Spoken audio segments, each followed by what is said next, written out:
everybody. Welcome to episode 2 of the Patchman Hockey Show. We are the Patchmen. I'm Jimmy and that's John. And on this show, we look at NHL patches and teach you the hockey history behind the patch. Every patch has a story. And this week, we're talking about the Winnipeg Jets / Phoenix Coyotes Goals for Kids patch. And so there's 4 different versions of this patch, spanning almost 20 years, probably about 15 years of this. Right, John? Yeah. And as you can see, each one's a little bit different. Each one has its own style, and clearly there's 2 different teams here. So initially, the first version, basic, it's got the Jets logo, The 80s logo, 70s, 80s. Jimmy, logo. what is that? When you were looking to put this together, I don't know. It looks like the Monopoly guy or the Planters peanut guy and a heart. It must be for some heart, children's heart. Foundation or something like and that. And we couldn't find it anywhere. A little hard to find. Even if you see the resolution, these pictures isn't great. This one looks like it was made on paint. It's a Microsoft Paint. And then you have the Coyotes one, which is actually the shoulder patch. Replaced one of the shoulder patches on the jersey for both the home and away. And then you have this beautiful patch.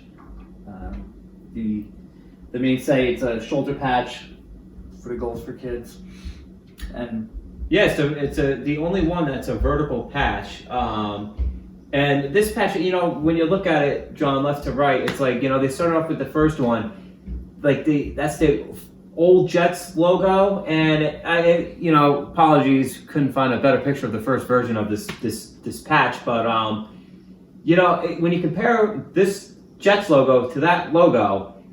They're almost the same, but the colors are just reversed, and the jet on it is more horizontal and that's more diagonal, right? And then you have the Winnipeg flipped. The Winnipeg word itself is on top. To me, the first version of the patch is cool, having that, but the second version I think sucks, right? I don't. It's just like some type of carnival font. Kids font, right? It just says Goals for Kids, and it's like, what's this empty space here, But this one, the third version, when we were talking about video games earlier and 90s hockey, it's like Teemu Selanne, Keith Tkachuk, Hobby Bulin, Nikolai Hobby-Bulin. You would see on those beautiful blue and white and red jerseys that the Jets had, this patch would just stand right out, and it would really pop. And for the longest time, I was like, well, what is that? Because they've worn this patch for so many years, and then when they moved to Phoenix, as John was saying, they still supported the Goals for Kids Foundation. So it's pretty cool stuff, but the cool thing about the Phoenix one is it's more artistic, right? Yeah. With the crescent moon, right? And the font, it almost just blends. And I'm wearing a Coyotes jersey right now, but it's a replica jersey. I don't have the Goals for Kids patch on it, but because the patches are almost identical, you would easily miss it, right? Oh yeah, and even as a kid, so this was the first patch that really got me into buying patches.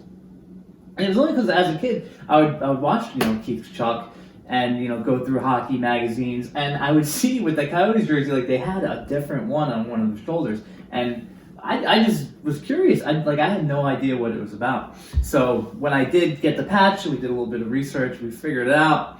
The whole story behind this patch, and I think Jimmy, you want to go into that a little bit. Yeah, it was the whole story behind the patch is it was started by the former Winnipeg Jets owner Barry Shenkarow and his wife Rena. Right in 1987, so starting with the 1987-88 season, and it was the whole point of the Goals for Kids Foundation was to raise money for children's charities in Manitoba. So we have some of the numbers right here, but they raised money for different children's charities like the Big Brothers and Big Sisters Association. Yeah, I think it was $1.6 million over the whole course of the program. Raised in total. So the way this program was funded was that local business owners would pledge a certain dollar amount to each goal one of the Jets players would make that season, and based on how much they pledged and how many goals, that you had to do total amount. And what was great was some of the players actually matched those donations. Yeah, that's is really really cool stuff, and some of the children's cancer societies, the Canadian the Special Olympics as well, and there's just so many. If you were to Google this, there's just so many more charities, and it came out to be around $1.6 million. And the cool thing about it was, typically when a team relocates, it's like they cut ties with their previous location, and that's it.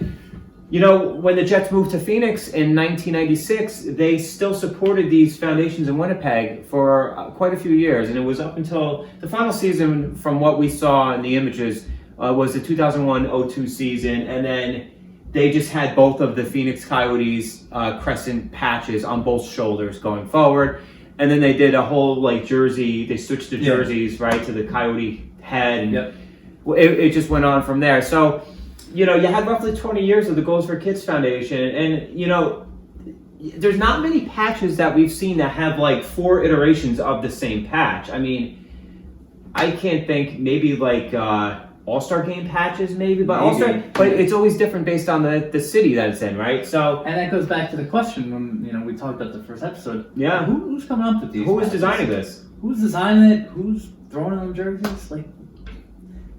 Yeah, and I really think that the one in the middle here, I think because it's vertical orientation, I think it just really pops more, and it's got this red border with the white, and it really stands out. And it's not like the Jets wore another patch like this, like the Coyotes did. So you only had one patch on one side, so it would really pop even more. So if you go back and you go look up Winnipeg Jets players, as we were talking about before, and we'll switch it over. I mean, Teemu Selanne over here, he's got the patch on, Goals for Kids patch, right, on his left shoulder. And that's 93? That was the 100-year of anniversary. The Stanley Cup. Yep, the 93 season, 92-93. Then we have JR, Jeremy Roenick. He's got the Goals for Kids patch right here. So, like I was saying before, you only have one patch on the shoulder, so it really sticks out. And this is almost like a symmetrical patch. When the Jets went to Phoenix, did they take the records? Because I know sometimes when a franchise moves, the records stay with that franchise. Like Carolina with the Whalers. Yep. All the records went to Carolina. Do you know about the Jets? It's actually a little muddled because you have a Winnipeg Jets 2.0, right? Yeah. But I think the old Jets history, all the records still belong. They still count for the Coyotes, the Arizona Coyotes now. Whereas the new Winnipeg Jets, they use the Atlanta Thrasher history. Yeah. So it's different. So yeah, and I think even some of the retired numbers from Winnipeg, like Dale Howardchuk, and you guys at home, if you guys know, but I think you can't wear Thomas Steen's number, the original Winnipeg Jets retired numbers. I don't think they're in circulation in Arizona. No. So yeah, it's interesting. These two franchises are very interesting, especially now because you have the Winnipeg Jets now for the last 10 years. So yeah, for a small part of time there was talks about them not being an Arizona team anymore. No team in Phoenix. That's right. That's probably around 2000. I think it was 2011, when it almost looked like the Coyotes were going to go back to Winnipeg, and honestly, I feel bad for the fan base. The fan base, because it's new owners. I don't know. It seems like now they finally have a stable owner, but it seems like there was always they always have attendance problems, and there's always a lot of uncertainty with the franchise, which is a shame because they've had a lot of superstars come through the desert. But they just can never get the job done in the playoffs. So it's really interesting, that team, and it would have been something if that would have been the only team I think that would have went back to their original location. But the Atlanta ownership group, they sold the team to I think Mark Chipman of True North Sports, and the deal was done so quickly, and the Thrashers were no longer a team. And we're going to cover that in another episode as well. But the tale of two teams, the Jets and the Coyotes. It's really cool, even when you look at this. And if you're listening on the podcast, you obviously can't see this, but you have like such great sets of jerseys too. I mean, it's not even just the patches, the logos, the detail. Like this is very classic, very clean. very classic, clean cut.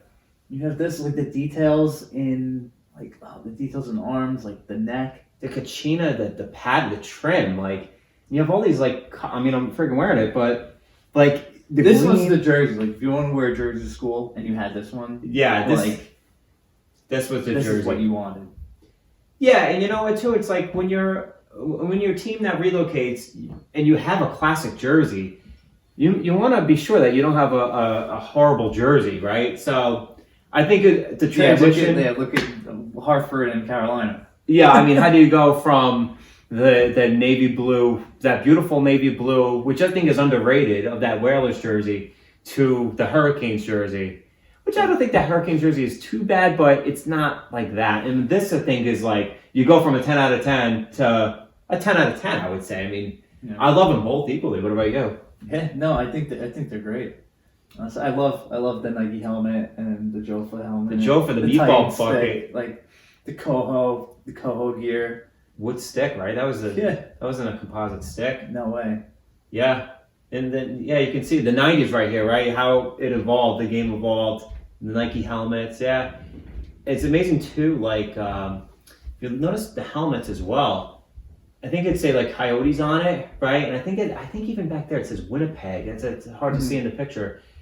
But now they're doing advertising on the helmets, right? Because they lost a lot of revenue with COVID. So it's interesting how it just evolves and evolves. So the aesthetics of the game. So that's the Goals for Kids Foundation. Hope you enjoyed this episode. Once again, please hit the subscribe button. Please like the video. And be on the lookout next week for episode 3. Take care, everybody.